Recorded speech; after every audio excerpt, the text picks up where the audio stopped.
ತನ್ನದೇನೂ ತಪ್ಪಿಲ್ಲ ಆದರೂ ಎಫ್ಐಆರ್ ಹಾಕಿದ್ದಾರೆ. ಕಾಲ್ ತುಳಿತದ ಸತ್ಯ ಶೀಘ್ರದಲ್ಲೇ ಹೊರಬರಲಿದೆ. ದುರಂತದ ಬಳಿಕ ನಟ ವಿಜಯ್ ಮೊದಲ ಪ್ರತಿಕ್ರಿಯೆ.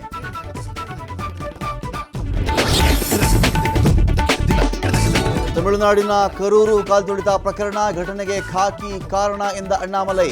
ಪೊಲೀಸರ ವಿರುದ್ಧವೇ ಬಿಜೆಪಿ ನಾಯಕನ ಗಂಭೀರ ಆರೋಪ.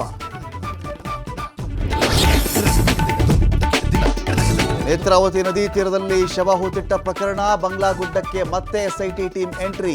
ಅಸ್ಥಿಪಂಜರ ದೊರೆತ ಜಾಗದ ಮ್ಯಾಪಿಂಗ್ ಮಾಡಿದ ತನಿಖಾ ತಂಡ. ಏಷ್ಯಾ ಕಪ್ ಟ್ರೋಫಿ ವಿಚಾರದಲ್ಲಿ ಮೊಹಸಿನ್ ನಖ್ವಿ ಉದ್ಧಟತನ.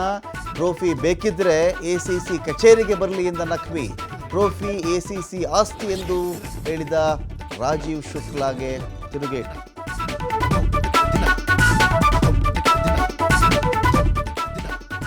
ಬಿಹಾರದಲ್ಲಿ ಅಂತಿಮ ಮತಪಟ್ಟಿ ರಿಲೀಸ್. ಮತದಾರರ ಸಂಖ್ಯೆ 7,42,00,000 ಅಂತ ಅನೌನ್ಸ್. 21.53 ಲಕ್ಷ ಹೊಸ ಹೆಸರು ಸೇರ್ಪಡೆ.